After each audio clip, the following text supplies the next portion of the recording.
گیا تھا۔ اب جب انسان بھول گیا تو وہ رب کو کیسے پہچانے گا؟ ہر طرف اندھیرا چھا گیا، جہالت چھا گئی، اور ایسے معاملات میں جب انسان رب کو بھول جائے تو کوئی آ کے کہے کہ ایک رب کی عبادت کرو تو ان کا کتنا برا لگے گا۔ جب ان کی نسلیں ہی ایک بتوں کی عبادت کرتے آ رہی ہیں، یکے بعد دیگر انہوں نے اپنے باپ دادا کو دیکھا ہی بتوں کی بات کرتے ہیں کہ یہی ہمارا رب ہے، اسی سے مانگنا ہے، اسی کے سامنے نظر و نیاز دینی ہے، تو اب ان کے سامنے کہیں یہ رب تمہارا جھوٹا ہے تو وہ کیسے مان لیں گے؟ تو اس بات کا ان کو غصہ ہوتا تھا۔ اب نبی کریم صلی اللہ علیہ وسلم کی پیدائش سے پہلے اگر ہم تھوڑا سا دیکھیں آپ کا حسب نسب، تو ہم ہاشم سے شروع کرتے ہیں۔ مطلب کا بھائی تھا ہاشم، تجارت کے غرض سے شام کی طرف گیا، راستے کے اندر کسی قبیلے کے اندر ابو سلمہ کے ساتھ شادی کر لی، کچھ عرصہ وہاں ٹھہرنے کے ساتھ پھر اپنے سفر پر روانہ ہو گئے اور کہہ گئے کہ میں ان کو واپسی پر لیتا جاؤں گا اپنے علاقے میں۔ سردار تھے، لوگوں نے مان لیا ٹھیک ہے، لیکن اللہ کا کرنا یہ ہوا جب آگے کی طرف تشریف لے کے گئے تو بیمار ہو گئے اور بیماری کی وجہ سے وہ فوت ہو۔ اب ابو سلمہ کے پیٹ کے اندر جو اللہ نے ایک بچہ دینا تھا وہ مطلب تھا، جو مشہور ہوا مطلب عبد المطلب کے نام سے۔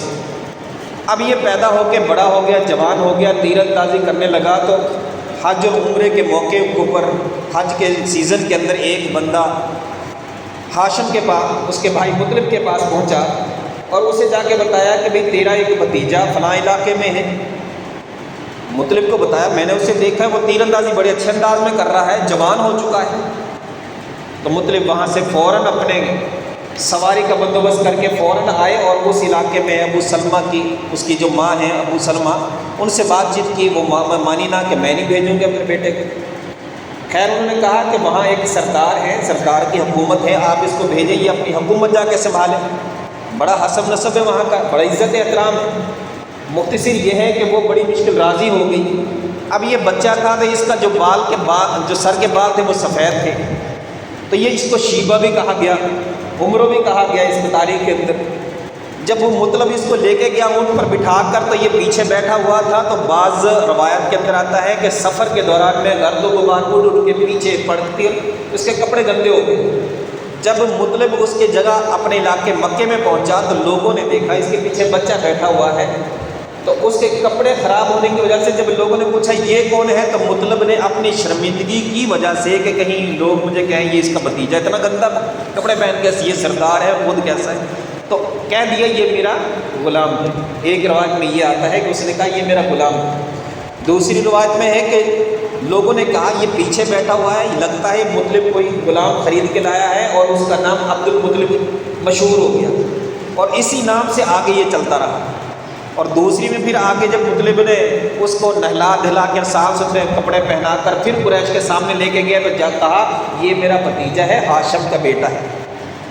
اللہ اکبر۔ اب یہ مطلب یہاں سے بڑا خوبصورت تھا اور بڑا حسین و جمیل تھا، جوان ہوا، بڑا بہادر تھا، ہر چیز کے اندر، یہ سخاوت کے اندر، لوگوں کے ساتھ اخلاق کے ساتھ پیش آنے کے لحاظ سے بڑا اعلیٰ منصب کا تھا۔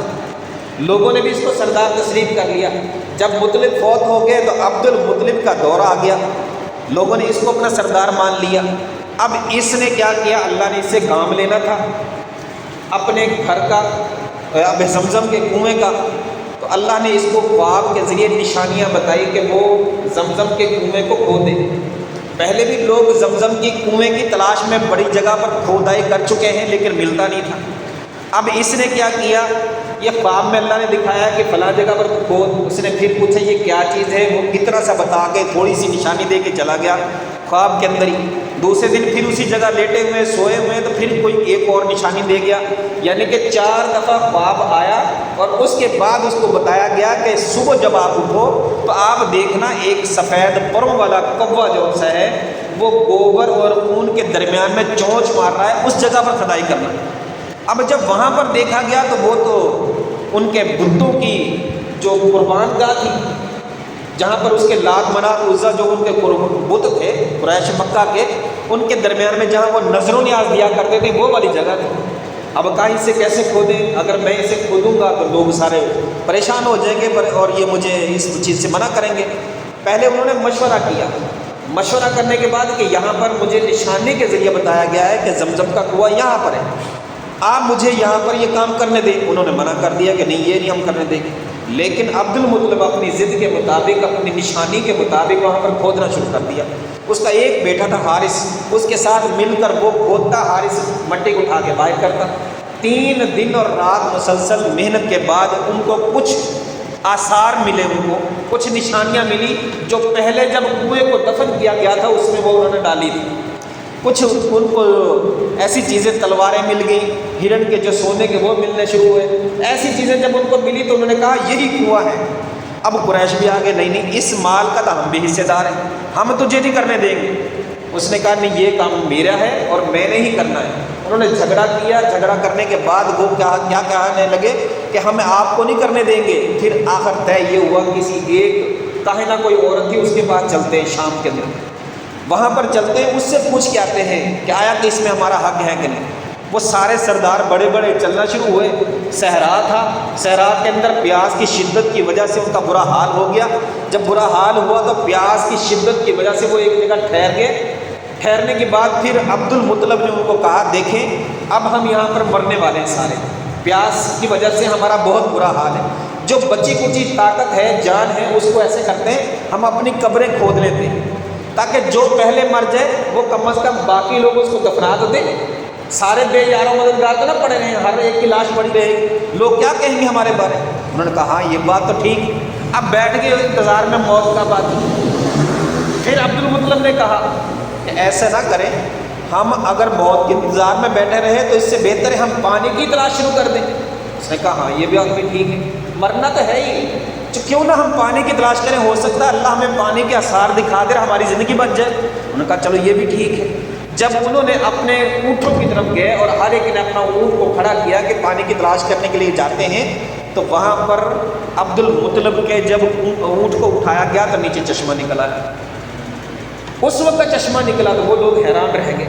سب نے پانی پیٹ بھر کے پیا، اپنے مشکیزوں میں بھرا، اونٹوں کو پلایا، اور وہیں سے ہی انہوں نے تسلیم کر لیا کہ نہیں، عبد المطلب اس نشانی سے پتہ چلتا ہے کہ وہ زمزم کا کنواں اللہ تمہارے ذریعے کھدوانا چاہتا ہے، لہٰذا ہم آگے کاہنہ کے پاس نہیں جائیں گے اور ہم آپ کو تسلیم کرتے ہیں کہ ٹھیک ہے آپ چلو اور جا کے آپ کنویں کو خریدو، کھودنا شروع کرو۔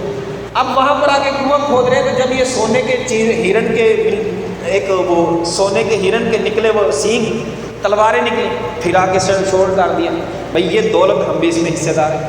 اس نے کہا چلو ہم تیر اندازی کر لیتے ہیں، کرہ ڈال لیتے ہیں۔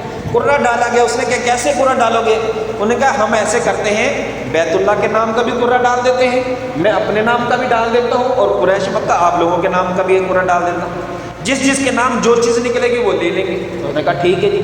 اب سونے کے جو ہرن تھے وہ بیت اللہ کے نام نکل آئے، جو زرے اور جو تلواریں تھیں وہ عبد المطلب کے نام نکل آئی، اور قریش پھر ہاتھ ملتے رہ گئے۔ اب کیا کریں؟ اب قریش یہاں پر عبد المطلب نے جب کنواں کھودتے ہوئے یہاں پر یہ خواہش ظاہر کی، اللہ اگر تو مجھے بیٹے دے دے، اگر تو مجھے 10 بیٹے دے اور وہ اس قابل ہو جائے، جوان ہو جائے کہ وہ اپنا دفاع کر سکے، وہ میرا دفاع کر سکے، لڑائی کے قابل ہو جائے، اللہ ایک بیٹا میں تمہارے واسطے قربان کر دوں، بیت اللہ کے اندر نظر نیاز کے طور پر قربان کر دوں۔ اللہ نے اس کی دعا سن لی۔ اب 10 بیٹے دیے، 5 بیویاں تھیں، عبد المطلب کی 5 بیویاں تھیں، اللہ نے ان میں سے 10 بیٹے دے دیے۔ بعض میں آتا ہے 12 دیے، لیکن 2 کی کنیت کی وجہ سے پھر دوبارہ 10۔ اب 10 میں سے بعض کہتے ہیں عبداللہ سب سے چھوٹے تھے، بعض روایت میں آتا ہے عبداللہ 2 چھوٹوں سے بڑے تھے، یعنی کہ 7ویں نمبر پر تھے۔ اب عبد المطلب جو وہ سب سے زیادہ پیارا اور محبوب جو تھا وہ بیٹا عبداللہ تھا۔ جب بیٹے جوان ہوئے تو پھر کہنے لگے بھائی یہاں پر سمجھنے والی بات ہے، بیٹوں سے مشورہ کر رہے ہیں، بھائی جب تم دنیا میں نہیں تھے اس وقت میں نے آب زمزم کے کنویں کو کھودنے کے وقت یہ نظر مانی تھی، اب تم سارے بیٹے ہو، سارے میرے پاس جمع ہو، میں نے ایک بیٹے کو رب کے راستے میں قربان کرنا ہے، کیا تم سب میں کسی کا بھی نام آ جائے تیار ہو؟ اللہ اکبر۔ وہ کیا کہنے لگے؟ ہم تیار ہیں۔ مشورہ کیا کیا؟ اللہ کے راستے میں قربان کرنا ہے، تم میں سے کسی ایک کو۔ کیسے کرو گے؟ اس کا کرہ ڈالیں گے، جس کا نام آئے گا اس کو قربان کریں گے۔ سب نے کہا ہم مان گئے، ہم قربان ہونے کے لیے تیار ہیں۔ ادھر دیکھیں عبد المطلب نے اپنے 10 بیٹوں سے مشورہ کر کے ان سے حامی بنوائی اور وہ قربان ہونے کے لیے تیار ہیں۔ اب اس سے پیچھے تھوڑا سا چلتے جائیں، ابراہیم علیہ السلام کو بھی اللہ نے اسی خانہ کعبہ کے لحاظ سے کہا تھا اپنے بیٹے کو ذبح کرو، یہی پر ہی کہا تھا کہ اپنے بیٹے کو قربان کر، اور ابراہیم علیہ السلام نے بھی اپنے بیٹے سے اسماعیل علیہ السلام سے مشورہ کیا تھا اور اس نے بھی ہاں کی تھی کہ میں تیار ہوں، آپ مجھے صبر کرنے والوں کو پاؤ گے۔ ادھر ابراہیم علیہ السلام نے اپنے بیٹے کو چھری کے ساتھ رسیوں کے ساتھ لے کے قربان گاہ میں چلے گئے۔ ادھر عبد المطلب بھی اپنے بیٹے جب قرہ ڈالا تو عبداللہ کے نام نکل آیا اور وہ سب سے پیارا تھا، حالانکہ دل میں خواہش تھی اللہ اس کا نام نہ آئے، باقی کسی کا نام آ جائے، اس کا نام نہ آئے، یہ مجھے بڑا محبوب ہے، بڑا پیارا ہے۔ اور اللہ کو تو پیاری چیز ہی پسند ہوتی ہے نا، اللہ تو پیاری چیز ہی دیکھتا ہے کہ یہ پیاری ہے، اس کو ہی قبول کروں گا۔ ادھر عبد المطلب نے اپنے بیٹوں سے کہہ کے قرہ عبداللہ کے نام نکلا تو عبداللہ کو لے کے چھری لے کے چلے گئے کہ اب میں تجھے قربان کرنا ہے۔ ادھر اللہ نے دیکھے ابراہیم علیہ السلام کو جب اسماعیل علیہ السلام کو لٹا کر چھری پھیری تو اللہ نے ذبح کے طور پر ایک دمبا بھیج دیا، قربانی قبول کر لی۔ ساری دنیا تک کے لیے قربان گاہ کے لحاظ سے ابراہیم علیہ السلام کی سنت کے طور پر ایک متعارف کروا دیا کہ ہر مسلمان ہر سال قربانی کریں گے۔ ادھر ابراہیم عبد المطلب نے اپنے بیٹے کو لے کر بیت اللہ کی طرف گئے قربان گاہ کے اندر کہ فوراً قریش مکہ آ گئے، سارے اس کے ننہال والے آ گئے، یہ کیا کرنے لگے ہو؟ بھائی میں نے اپنی نظر پوری کر لی۔ یار ان کا دل کتنا مضبوط ہوتا تھا، دین کے اوپر، اسلام کے اوپر اپنی بات رب کے لحاظ سے کر دی کہ میں نے رب کے راستے میں قربان کرنا ہے، یہ مجھے لاڈلا اور محبوب ہے پھر بھی کرنا ہے۔ اور ہم دیکھیں ہمیں کون کون سی چیزیں پسند ہوتی ہیں، سب سے بڑی چیز کون سی پسند ہے؟ ہماری دولت، کیا ہم اسے رب کے راستے میں قربان کرنے کے لیے تیار کتنے ہوتے ہیں؟ کتنے دل کے اندر خلوص اور اطمینان اور سکون کے ساتھ اللہ کے لیے جوش و جذبے کے ساتھ یار رب کے لیے دے رہا ہوں، کون سی بڑی بات ہے؟ کتنے ہم تیار ہوتے ہیں ذرا سوچیں۔ اگر ہم دولت سے ہٹ کے جائیں، اپنا وقت دینا پڑے، نہیں یار ٹائم نہیں ہے، دکانداری ہے، مصروف، ٹائم نہیں دے سکتے۔ یار تبلیغ کرنے کے لیے جانا، نہیں یار وقت نہیں ہے، حالات ہی ایسے ہیں، مشکلات ہی بہت ہیں، پریشانیاں ایسی ہیں۔ ہم کسی بھی لحاظ سے رب کے لیے، خالص رب کے لیے دینے کے لیے اپنے آپ کو آمادہ نہیں کر پاتا۔ اب عبد المطلب تیار ہے، بیٹا تیار ہے، اور قریش مکہ سارے کہتے ہیں اگر تو نے یہ قربان کر دیا تو ایک ریت اور رسم رواج بن جائے گا، ہر سال پھر ہمیں بھی اپنے بیٹے قربان کرنے پڑیں گے، ہم یہ تجھے کرنے نہیں دیں گے۔ اس نے کہا پھر میں کیا کروں، میں نے تو تجھے نظر مانی، وہ تو میں نے دینی اس کو تو میں نے پورا کرنا ہے۔ اب کیا جی کسی کاہنہ کے پاس چلتے ہیں، فلاں جگہ پر کاہنہ ہے وہ بڑی اچھی ہے، اس کے بعد جا کے اس مسئلے کا حل دریافت کرتے ہیں۔ جب اس کے پاس گئے مختصر یہ اس نے کہا آپ ایسے کرو، ایک طرف عبداللہ رکھو اور ایک طرف 10 اونٹ رکھو۔ اس وقت کیا تھا، ایک ناجائز کوئی قتل کر دیتا تھا عربوں کے اندر، ناجائز قتل کر دیتا تھا تو وہ اس کے بدلے 10 اونٹ اس کو دیتا تھا دیت کے طور پر۔ یہ تھا ایک اصول ان کا، ایک قانون تھا۔ اب انہوں نے کیا کہا، تم ایسے کرو عبداللہ کے بدلے 10 اونٹ رکھو اور قرہ ڈالو، ایک طرف اونٹوں کا نام لکھو، ایک طرف عبداللہ کا نام لکھو۔ قرہ جب تک اونٹوں کا نام نہ آئے تم اونٹ بڑھاتے جاؤ۔ اللہ اکبر۔ انہوں نے کہا ٹھیک ہے۔ اب ادھر قریش مکہ اس کا فال ڈال رہے ہیں، قرہ ڈال رہے ہیں کہ کس کے نام آتا ہے، اور ادھر عبد المطلب جو ہے وہ مکے کے اندر جا کر اپنے بھوبل بت کے پاس جا کر دعا کر رہا، اللہ میرے بچے کو بچا لے اور اونٹوں کا نام قرہ نکال دے۔ اللہ اکبر۔ قرہ اونٹوں کے نام نکال دے۔ جب قرہ ڈالا 10 اونٹوں کے بدلے تو قرہ عبداللہ کے نام، انہوں نے پھر 10 بڑھا دیے، 20 اونٹ کے بدلے پھر عبداللہ، قرہ پھر عبداللہ کے نام، کرتے کرتے کرتے کرتے 100 اونٹ آ گئے۔ ایک طرف 100 اونٹ ہے، ایک طرف عبداللہ اکیلا ہے، اور جب قرہ ڈالا تو پھر اللہ نے قرہ اونٹوں کے نام کر دیا۔ اب بھی کہا نہیں یار ہو سکتا ہے ویسے ہو، جلد بازی میں نکل آیا ہوں۔ انہوں نے پھر ڈالا، پھر اونٹوں کے نام نکلا، پھر ڈالا، 3 دفعہ قرہ ڈال کے تسلی ہو گئی کہ اب اللہ اونٹوں کی قربانی سے راضی ہو گیا ہے، عبداللہ کی جان بخشی ہو گئی ہے۔ تب انہوں نے عبد المطلب سے کہا کہ اللہ نے قرہ اونٹوں کے نام نکال دیا ہے تو 100 اونٹ قربان ہو۔ 100 اونٹ پھر قربان کیے گئے۔ وہ اس وقت کا دیکھیں عبداللہ، حالانکہ ابھی اسلام نہیں آیا، محمد صلی اللہ علیہ وسلم ابھی پیدا نہیں ہوئے، اسلام کا بول بالا نہیں ہے، یہ 100 اونٹ اس وقت عرب کا قانون بن گیا، اور یہی 100 اونٹ ایک بندہ ناجائز قتل کرنے کے بعد دیت کے طور پر 100 اونٹوں کا متبادل رقم دے گا، یا 100 اونٹوں کی قیمت جو دے گا یہ اونٹ دے گا۔ یہ دیت کہ نبی کریم صلی اللہ علیہ وسلم اسلام کے اندر جب آیا تو اللہ نے اسلام کے اندر بھی یہی 100 اونٹ برقرار رکھے۔ اب 100 اونٹوں کا جب نام قرہ نکل آیا دیکھیں تو اللہ عبد المطلب نے وہ 100 اونٹ قربان کر کے وقف کر دیے، اور ان کے گھر والوں نے، عبد المطلب نے، اب ان کے گھر والوں نے اس صدقے والے اونٹوں میں سے ایک بوٹی بھی نہیں کھائی، سارے رب کے راستے میں دے دیے، جو جتنا کھانا چاہتا ہے لے جانا چاہتا ہے وہ لے جائے۔ اب یہاں سے دیکھیں عبد المطلب اب یہاں پر قربان ہونے سے اللہ کے نبی صلی اللہ علیہ وسلم نے فرمایا تھا میں 2 ذبیحہ کی اولاد ہوں۔ 2 ذبیحہ کون؟ ایک یہ عبداللہ اور ایک اسماعیل علیہ السلام، دونوں کو اللہ نے بچایا تھا، اور یہی نبی کریم صلی اللہ علیہ وسلم نے فرمایا میں 2 ذبیحہ کی اولاد ہوں، یعنی کہ دونوں سے لڑی ملتی ہے کہ اللہ کے نبی صلی اللہ علیہ وسلم اسی لڑی کے اندر اسماعیل علیہ السلام کی اولاد میں سے آ رہے ہیں۔ اب آگے چل کے جب نبی کریم صلی اللہ علیہ وسلم بیت اللہ کا جب وہ یہاں پر بڑا جو کام آتا وہ آتا یہاں پر اصحاب فیل خانہ کعبہ کو گرانے کے لیے ابرا ہاتھی اور ساتھیوں کو والا لشکر لے کے آیا۔ اب وہ دیکھیں یہاں پر وہ بڑی سمجھنے والی بات ہے، ذرا غور رکھنا۔ ابرا ہاتھی عیسائیوں کا بادشاہ ہے، عیسائیوں کی حکومت کرتا ہے۔ عیسائی کیا ہے؟ عیسی علیہ السلام کے اب ابیل کو جانتے ہیں اور بائبل کو جو وہ مانتے ہیں، اب کیا ہے انجیل کو مانتے ہیں۔ اب کیا ہے یہاں پر عیسائیوں نے انہوں نے دیکھا کہ بیت اللہ کے اندر بیت اللہ بنا ہوا ہے مکے کے اندر، اور لوگ اس کا حج کر رہے ہیں۔ یہ بڑا بات ایک کمرے کا جو ارد گرد طواف کرنا، حج کرنا، ان کو کلیسا کی طرف موڑا جائے، انہوں نے کلیسا بنا دیا۔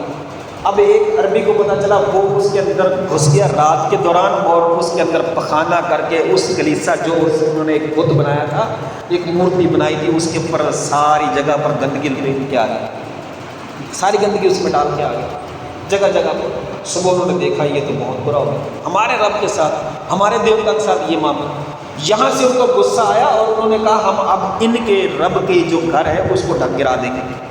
اب ہبرا ہاتھی 50-60 ہزار کا لشکر لے کر وہ دیکھیں آیا ہے، آ کے مختصر یہ ہے کہ اس نے ایک جگہ پر پڑاؤ کیا، اور عبد المطلب کے جو اونٹ تھے 200 اونٹ کو لیا ہے، وہ اپنے قید میں کر لیے، اور پیغام بھیجا اگر کسی نے مقابلہ کرنا تو آ جائے ورنہ چھوڑ کے چلے جائے۔ عبد المطلب وہاں سے آیا، کہتا مجھے میرے اونٹ دے دو۔ اب عبد المطلب کی بڑی شخصیت تھی، بڑا خوبصورت تھا، اچھا نوجوان تھا، بڑا روب تھا۔ کہتے ہیں کہ ابرا اپنے تخت سے اتر کے اس کے پاس آ کے بیٹھ گیا، اس روب اور دبدبے کے بعد کہ یار کتنا عظیم شخص ہے یار، اور آگے کیا کہتا ہے مجھے بیت اللہ کی فکر نہیں ہے، مجھے اپنے اونٹوں کی فکر ہے، میرے اونٹ مجھے دے دو۔ کہتا بڑا حیرانگی کی بات، ہم آئے ہیں تمہارے گھر کو گرانے کے لیے جس کی تم عبادت کرتے ہو، اور تم کہتے ہو مجھے اونٹ میرے دے دو، کعبے کی کوئی بات ہی نہیں کر رہا، بڑے حیرانگی کی بات۔ اس نے کہا دیکھیں اونٹ میری ملکیت ہے، وہ رب جو وہ کعبہ ہے وہ رب کا ہے، تو رب جانے اور آپ جانے، اس کا رب اللہ مالک ہے، آپ جانے اور وہ جانے، مجھے میرے اونٹ دے دو۔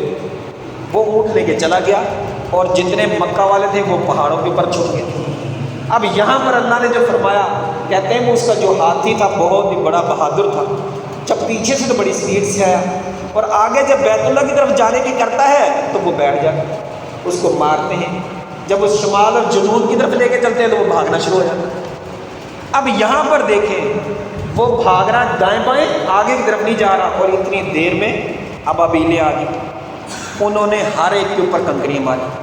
اب یہاں پر تاریخ میں کیا ملتا ہے، کنکری سب کو نہیں لگی تھی، کچھ کو لگی تھی، کچھ کو لگی تھی، لیکن جس کو لگی وہ جہاں بھی لگتی تھی وہ اس کا چورا چورا ہو جاتا تھا، اس کے اندر سوراخ ہو جاتا تھا۔ وہ پھر بھاگے، جب بھگدڑ مچی تو جو کچھ نہیں لگتے تھے وہ بھی غریب اس کے اندر غرق ہو گئے، کوئی ہاتھیوں کے نیچے آ گئے، کوئی آپس میں پاؤں کے نیچے آ گئے، کوئی لوگوں کی تلوار نیزوں کے نیچے، جیسے بھی کوئی آیا بھگدڑ کے اندر وہ ویسے ہلاک ہو گئے۔ اور کہتے ہیں ابرا کے انگلیوں کے پورے گھرنا شروع ہو گئے، گرنا شروع ہو گئے ذرہ ذرہ کر۔ اللہ اکبر، یہ کیسی بیماری تھی؟ کہ اس کو کنکری نہیں لگی، اس کی انگلیوں کے پورے تو گھرنا شروع ہو گئے جیسے ریت گرتی جاتی ہے اور ایک ایک قطرہ گرتا جاتا ہے، ایسے گھرتے گھرتے یہ بھاگا اور دریا تک یہ اس کے سارے بازو وغیرہ جو یہ بالکل چوزا بن گیا تھا، یہ سارے جھڑ چکے ایسے یہ رہا، اور وہاں اس کا دل پھٹ گیا اور یہ پھر وہاں جا کے ہلاک ہو دریا کے پاس جا کے۔ اب یہاں پر دیکھیں نبی کریم صلی اللہ علیہ وسلم کی پیدائش سے یہ 50 دن پہلے کا واقعہ۔ اب اللہ کے نبی صلی اللہ علیہ وسلم یہاں پر دیکھیں، عبداللہ جو ہے وہ سفر پر جاتے ہیں، ابھی شادی نہیں ہوئی، سفر پر جاتے ہیں تو واپسی پر آ کر اس کو کچھ عورتیں، اس میں ایک میں ذکر کرتا ہوں ورقہ بن نوفل کی بہن تھی، اس نے آ کر اسے دیکھا اور اس سے کہا میں آپ سے شادی کرنا چاہتا ہوں۔ اس نے کہا دیکھیں میں عبدالمطلب اپنا باپ کی اجازت کے بغیر نہیں کر سکتا، عبدالمطلب مجھے جیسے کہے گا میں کروں گا، اور اس سے چھوڑ کے آگے گھر میں آ کے عبدالمطلب کو بتایا کہ ایسے ایسے معاملات میں مجھے شادی کی آفر ہوئی ہے، عورتوں نے کی ہے۔ عبدالمطلب نے جا کے حضرت آمنہ سے شادی کر لی، کچھ ٹھہرے پھر دوبارہ شام کی طرف گئے، راستے میں پھر اسی عورت کے پاس سے گئے اور اس سے کہتا ہے کہ میں اب شادی کرنے کے لیے تیار ہوں۔ ورقہ بن نوفل کی بہن سے کہتا میں اب تیار ہوں شادی کرنے کے لیے۔ اب اس نے کیا کہا اب میں شادی کرنے کے لیے تیار نہیں ہوں۔ کیوں؟ اس لیے کہ جب تو جا رہا تھا اس وقت میں نے دیکھا، باقی عورتوں نے بھی یہی بات کی، میں نے دیکھا تمہاری پیشانی کے دونوں آنکھوں کے درمیان پیشانی پر ایک نور نظر آ رہا تھا، ایک چمک نظر آ رہی تھی، میں اس چمک کو دیکھ کے تو سے شادی کرنی چاہتی تھی، لیکن اب تو شادی کر کے وہ نور تیرا ختم ہو چکا ہے۔ اللہ اکبر، وہ نور کہاں گیا؟ اللہ اکبر۔ یار وہ عورتیں کیسی تھیں جو ہر چیز پہچان لیتی، ہر بندے کی چیز دیکھ لیتی۔ وہ تو نور آمنہ کے پیٹ میں چلا گیا، جو پیٹ میں جو نظر آ رہا تھا، ایک روشنی نظر آ رہی تھی، ایک چمک نظر آ رہی تھی، وہ شادی کے بعد آمنہ کے پیٹ میں، اور یہ کہتی ہے اب وہ نور نظر نہیں آ رہا مجھے، اب میں نے شادی نہیں کرنی۔ آگے والی عورتوں میں کیا، انہوں نے بھی یہی بات کی، بھائی وہ نور ہی نظر نہیں آ رہا، اب ہم کیوں شادی کریں؟ اللہ اکبر۔ خیر وہ سفر میں تھے، واپسی پہ آئے تو فوت ہو گئے۔ اور ادھر عبداللہ جب پیدا ہوتے ہیں، یہاں پر تھوڑی سی سمجھنے والی بات ہے، کس وقت پیدا ہوئے؟